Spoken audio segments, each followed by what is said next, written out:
अस्सलाम वालेकुम। मेरा नाम है दानिश मकसूद और आप देख रहे हैं मेरा YouTube channel Dawn news editorials. आज मैं दिन का दूसरा एडिटोरियल आप लोगों के लिए लेके आया हूँ। ये एक्सप्रेस ट्रिब्यून में आज छपा था 1 नवंबर 2019 को, और ये इसका टाइटल है बिल्डिंग मोमेंटम ऑन सीपैक, और इसके राइटर हैं वो हैं डॉक्टर तलत शबीर।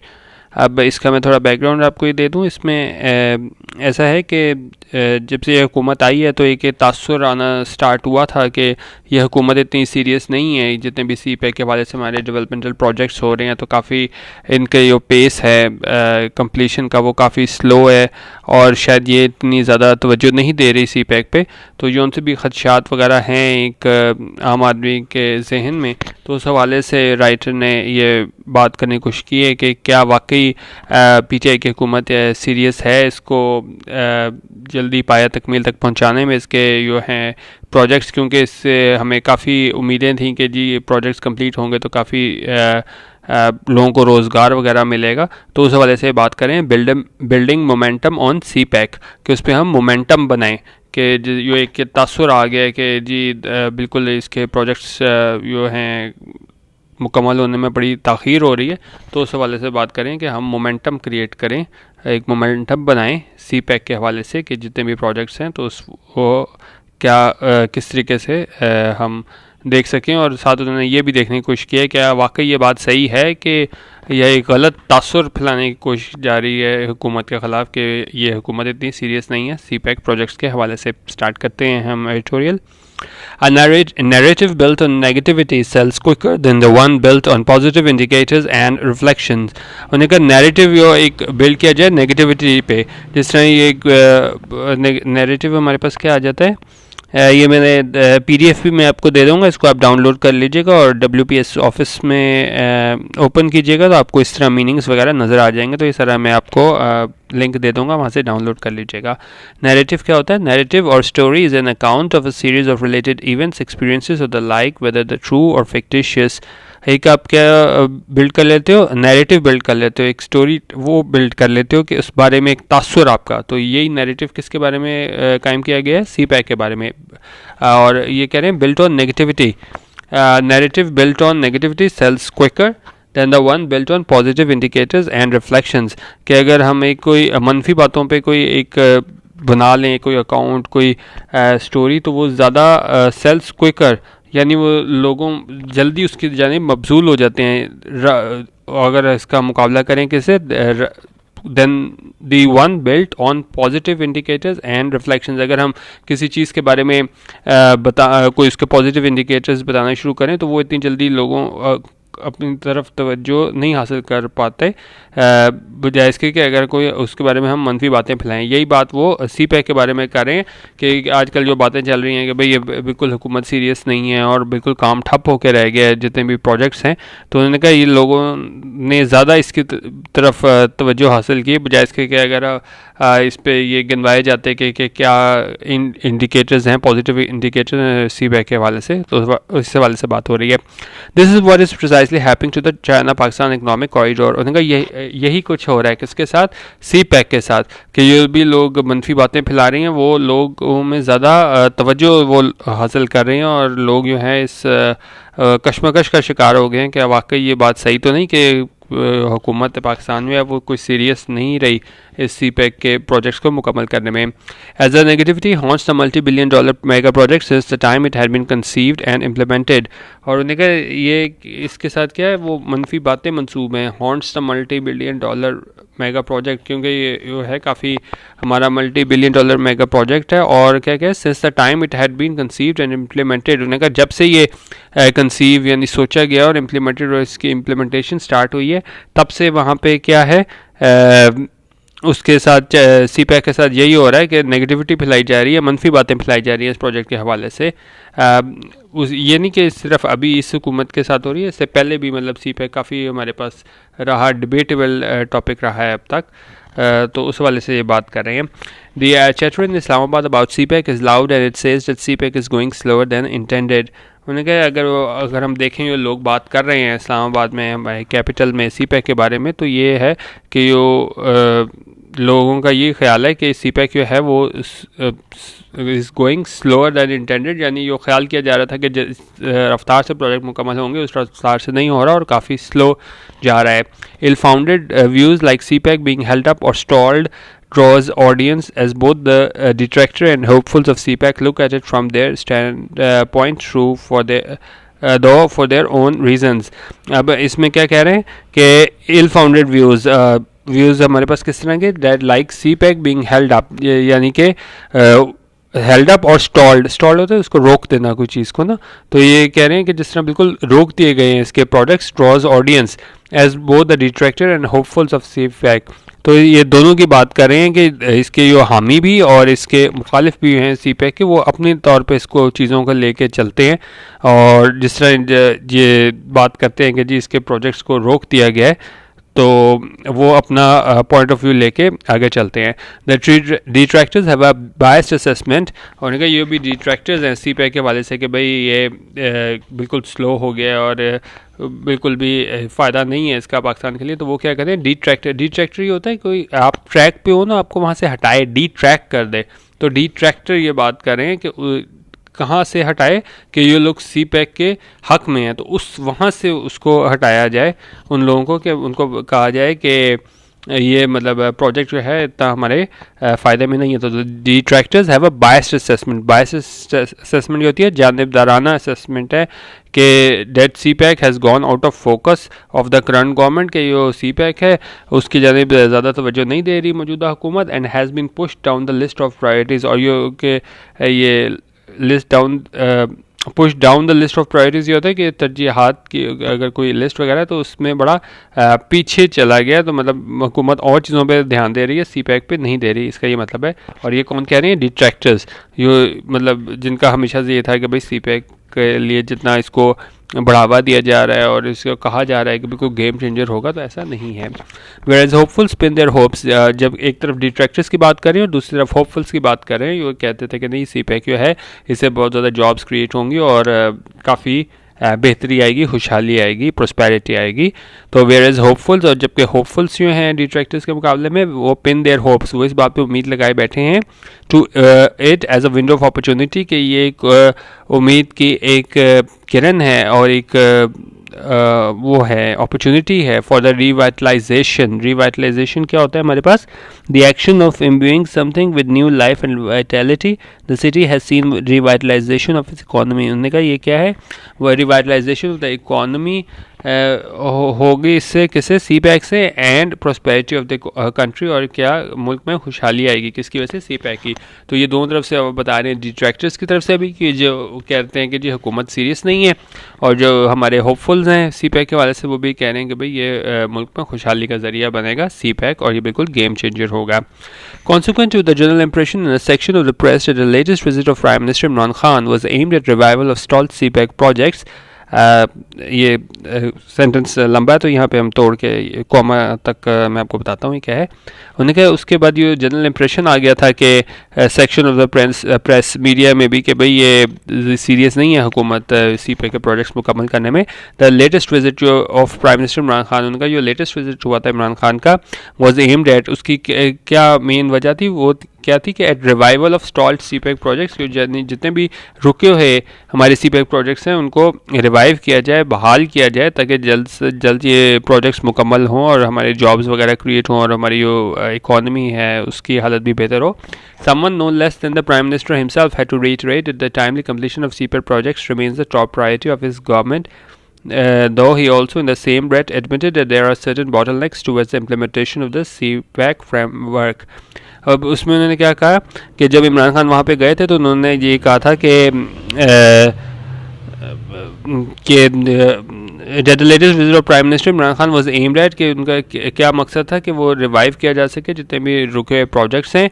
समन no less than prime minister, उन्होंने कहा प्राइम मिनिस्टर को खुद आके ये कहना पड़ा कि भाई वो सीरियस हैं कि टाइमली कंप्लीशन यानी वक्त पे मुकम्मल हो projects, remains the top priority. उनकी ये पहली तरजीह में शामिल है, किसमें, उसकी गवर्नमेंट की पहली तरजीह में शामिल है.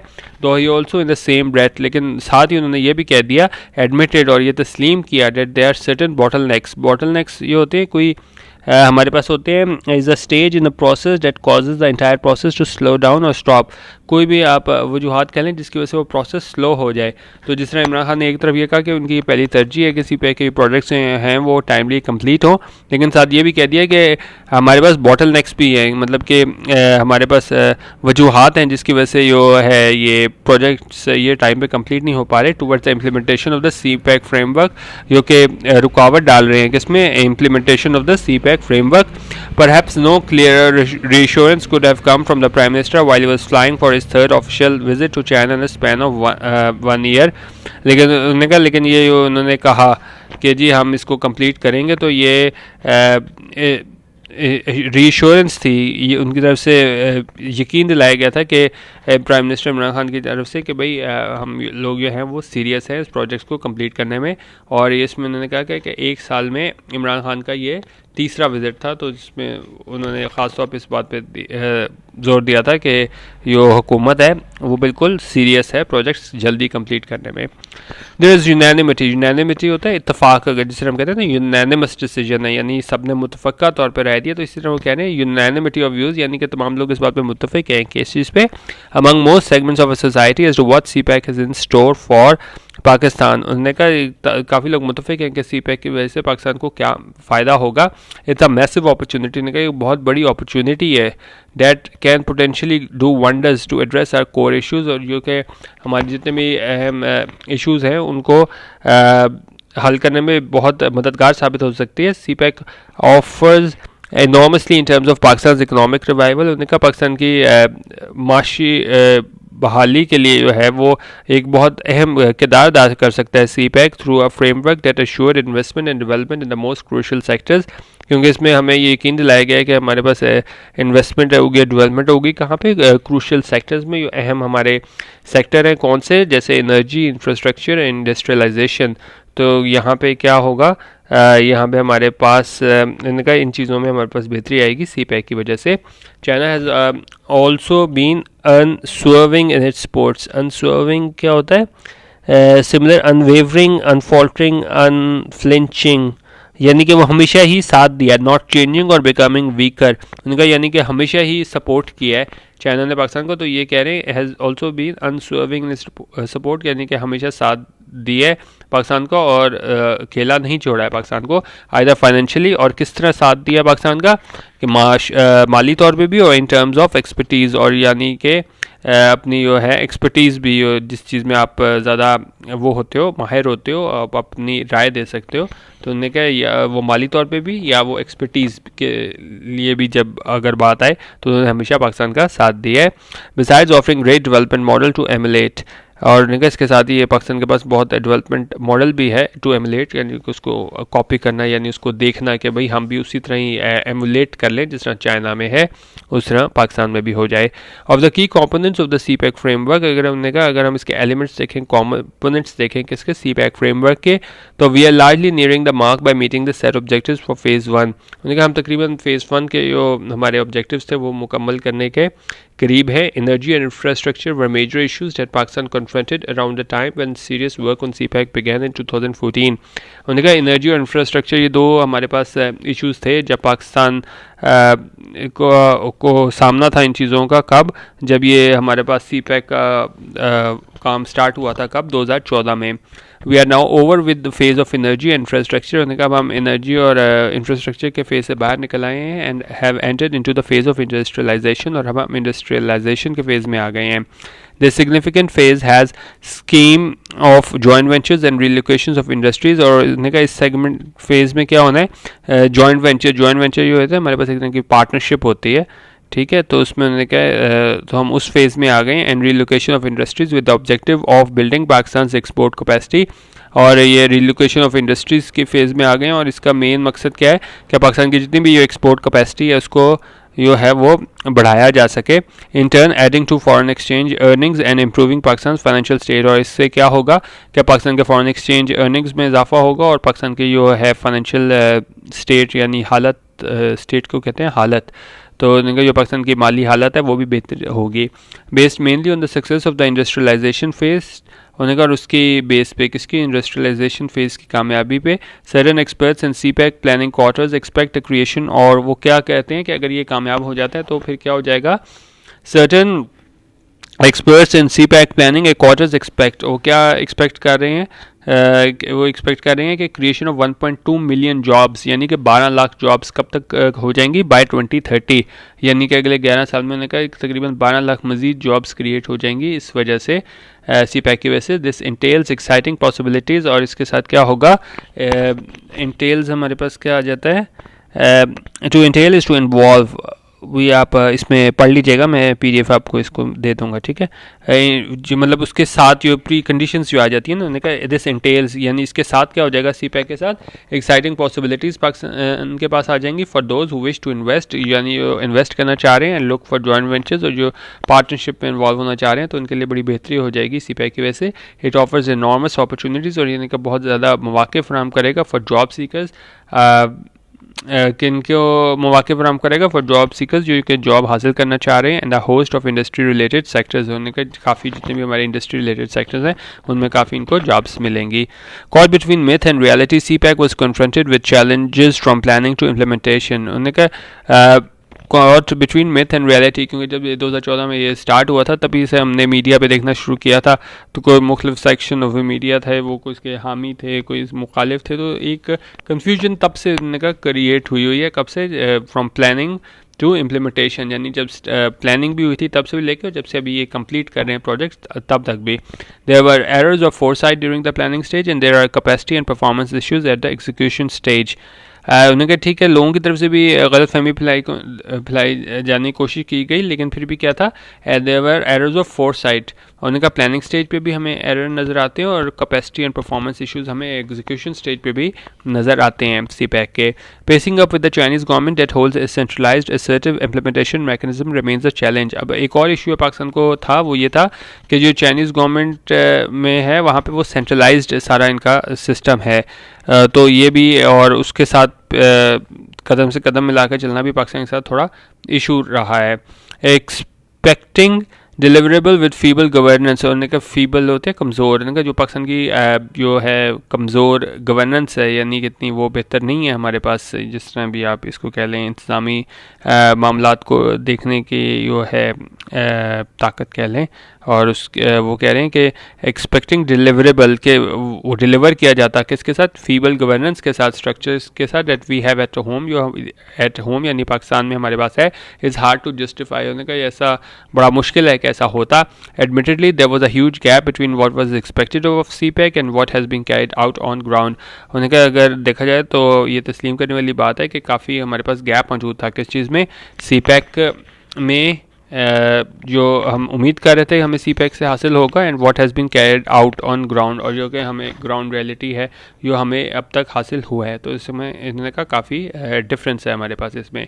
आइए कह रहे हैं 5 years down the road an appraisal of planning and implementation would reveal that there were challenges to demonstrate matching response to what was required of such a mega venture that could be attributed to the lack of foresight and the lack of coordination among key stakeholders like industrialists, traders, entrepreneurs, officials and political leaders।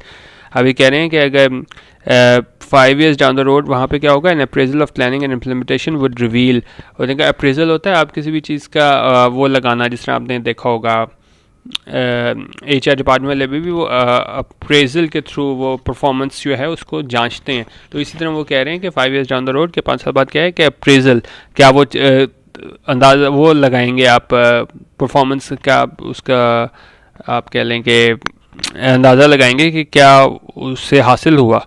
N appraisal of planning and implementation के जो भी planning और implementation की गई वो reveal, वो ज़ाहिर करेगी क्या 5 साल बाद, डेट देयर वर चैलेंजेस, के उस टाइम पे चैलेंजेस थे, किस चीज़ के चैलेंजेस थे, to demonstrate matching response to what was required, कि ज़ाहिर आपको मैचिंग रिस्पॉन्स चाहिए होता है किस चीज़ के लिए, ये मेगा वेंचर जो हमारे पास प्रोजेक्ट है, तो उन्होंने कहा ये इतना आसान भी नहीं है।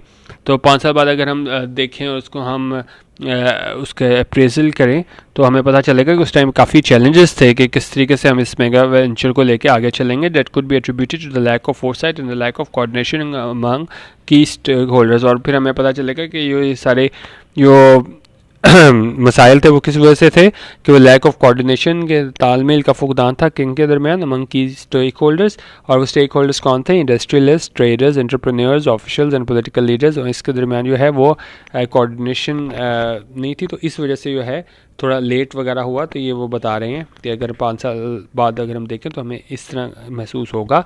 विद रिगार्ड टू डेफिशिएंसी, उन्होंने कहा जो कमी है वो क्या है? 4 फैक्टर्स उन्होंने बताए हैं। कौन से? प्रोमिनेंटली क्या है? Main incapacities of most stakeholders, absence of an appropriate regulatory authority, तीसरा है decentralisation at the cost of effectiveness, और चौथी चीज़ है lack of mechanism for mid course correction. उन्होंने कहा ये चीज़ें हैं जिसकी वजह से थोड़ा फ़र्क पड़ा है सीपैक के इसको प्रोजेक्ट को। इसको हम देख लेते हैं, आगे थोड़ा सा रह गया।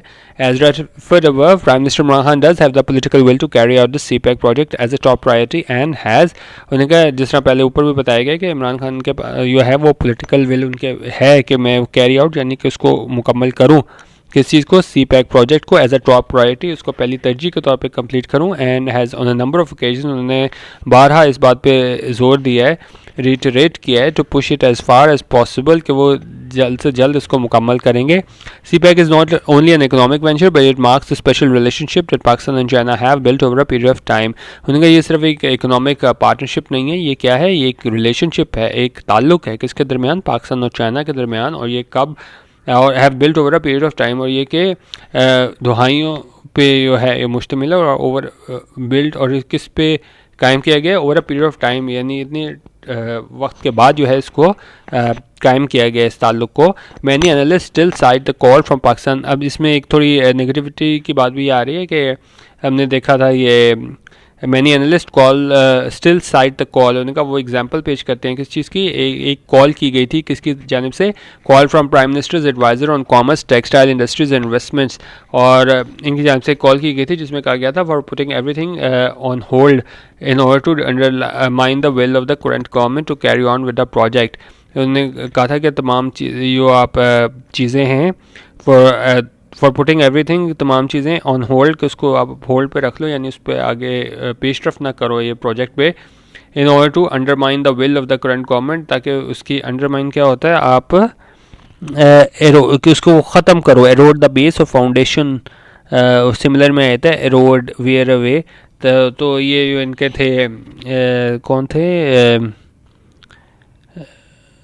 इसमें हमारे पास आ रहा है प्राइम मिनिस्टर के एडवाइज़र थे किस पे? कॉमर्स, टेक्सटाइल इंडस्ट्रीज और इन्वेस्टमेंट में। तो उनकी ये कॉल थी कि जिसमें उन्होंने ये कहा था कि जी तमाम चीज़ों को होल्ड पे रखो, इस चीज़ के हवाले से textile industry for putting everything on hold in order to undermine. और इसमें क्या है, इससे काफ़ी नुकसान हुआ था कि उस टाइम पे आपने देखा होगा PMLN की जानिब से भी आ गया था कि देखें जी ये सीपैक प्रोजेक्ट को ख़त्म कर रहे हैं, उसको होल्ड पे रख रहे हैं सिर्फ इस वजह से कि जो है ये PMLN का प्रोजेक्ट है। तो उसमें उन्होंने कहा undermine the will of the current government to carry on with the project. तो इससे भी काफ़ी फ़र्क पड़ा, लोगों के दिलों में बात आई कि क्या हो सकता है कि वाकई PTI गवर्नमेंट जो है वो सीरियस नहीं है। Moreover the government's occupation with other issues of serious nature such as India's. अब उसमें उन्होंने कहा दूसरे इशूज़ भी पाकिस्तान की हुकूमत को फेस करने पड़ गए। कौन कौन से दूसरे इशूज़ ऐसे थे कि जिस तरह ये स्पेशल स्टेटस ख़त्म किया गया था मकबूजा कश्मीर में, तो इंडियाज़ अनकॉन्स्टिट्यूशनल स्टेप, ये उन्होंने गायरानी स्टेप लिया था इंडिया ने to annex Jammu and Kashmir, तो उसको उन्होंने अपने साथ मिला लिया था, जम्मू एंड कश्मीर को ऑटोनमस स्टेटस ख़त्म कर दिया था, followed by hot confrontations on the line of control. और इसके अलावा लाइन ऑफ कंट्रोल पे भी हमारे पास काफ़ी लोग शहीद भी हुए थे, जो अनप्रोवोक्ड फायरिंग की गई थी इंडियन आर्मी की तरफ से। तो उसमें भी ज़ाहिर है has also push CPEC out of every days gossip. तो ज़ाहिर है ज़्यादा जब मसले हमारे पास लाइन ऑफ कंट्रोल पे मसले हो गए, और इसके अलावा हमारे पास दूसरी चीज़ें ये थी, ये कश्मीर वाला मसला भी हमारे पास आ गया था, तो उस तरफ बिज़ी हो गए, तो ज़ाहिर है थोड़ा सीपैक थोड़ा पीछे रह गया। तो there may be few instances of falling short on enthusiasm. उन्होंने कहा आप इंस्टेंसेस कह सकते हैं कि हम थोड़ा पीछे रह गए सारे प्रोजेक्ट्स को कंप्लीट करने में, but nothing is likely to deter Pakistan from undertaking consensus economic ventures. लेकिन उन्होंने कहा हम ये नहीं कह सकते कि पाकिस्तान डिटर हो जाएगा, यानी कि पीछे हट जाएगा किस चीज़ से, from undertaking consensus economic ventures के, इकोनॉमिक वेंचर्स करने से हट जाएगा। उन्होंने कहा ऐसा नहीं होगा।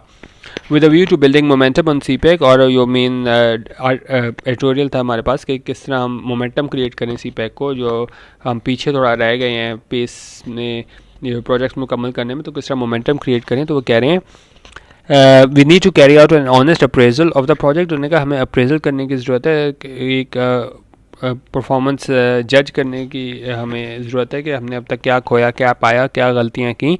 We should carry out course correction and devise strategies to attain set objectives. उन्होंने कहा जितने भी हमारे ऑब्जेक्टिव्स हैं उसको अचीव करने के लिए हमें स्ट्रेटजीज, डिवाइस होता है बनाना, डिवाइस स्ट्रेटजीज यानी कि हमें स्ट्रेटजीज बनानी पड़ेंगी for coordination and Swift action. और उन्होंने कहा कोऑर्डिनेशन स्विफ्ट एक्शन के लिए one window CPEC authority is an apt initiative. उन्होंने कहा ये वन विंडो CPEC अथॉरिटी है, ये एक अहम पेशरफ्त है, इनिशिएटिव है, that will essentially be an implementing body. और ये क्या होगी, इम्प्लीमेंटिंग बॉडी होगी where is all the stakeholders, जबकि दूसरे जितने भी स्टेक होल्डर्स हैं विच में इंक्लूड, और इसमें कौन कौन शामिल है, representative of federal government down to the residents of Gwadar. उन्होंने कहा फेडरल गवर्नमेंट के नुमाइंदों से लेके गवादर के रहायशियों तक will form part of an advisory body, और ये कि आप फॉर्म करेंगे एक advisory body. Most important is that we embrace ownership of CPEC। उन्होंने कहा सबसे इंपॉर्टेंट चीज़ ये है कि हम इसको ओनरशिप लें, किसकी, CPEC की। It's a project that serves our national interest. उन्होंने कहा ये एक ऐसा प्रोजेक्ट है जो हमारे नेशनल इंटरेस्ट को सर्व करता है, and has promise of our well being and prosperity. और ये क्या है, एक ज़रिया बन सकता है हमारी खुशहाली का। इट इज़ वी, और वी को इन्होंने इन्वर्टेड कॉमर्स में किया है कि मतलब ये सिर्फ मेरा आपका नहीं है, हम सब का है। It is we who have to make it success, और इसको हम सबको मिलकर इसको कामयाब बनाना होगा। CPEC is a silver lining. Silver lining क्या होता है? A silver lining is a metaphor of optimism in the common English language, which means a negative occurrence may have a positive aspect to it. और ये लिया था मैंने Wikipedia से।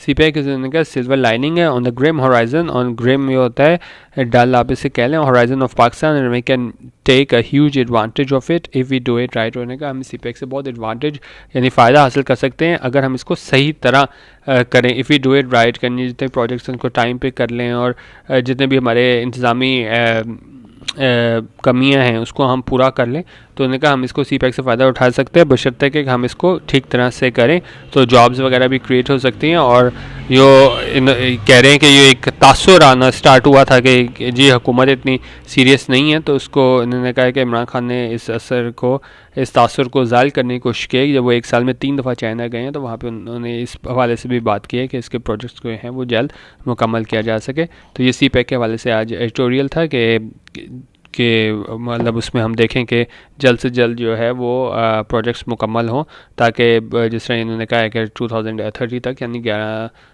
साल बाद तकरीबन कोई 1.2 जो है तकरीबन 12 लाख जॉब्स जो हैं वो क्रिएट हो सके। तो इसमें देखते हैं कि अब आगे क्या बेहतरी आती है CPEC के हवाले से, और क्या वाकई इतनी जॉब्स वगैरह मिल पाती हैं, और जो कहा जा रहा है कि पे स्लो हो गया इसको हम वापस इसकी रफ्तार को बेहतर करने में कामयाब होते हैं कि नहीं। तो ये था आज का दूसरा एडिटोरियल। वीडियो देखने का बहुत शुक्रिया। अल्लाह हाफिज़ और पाकिस्तान जिंदाबाद।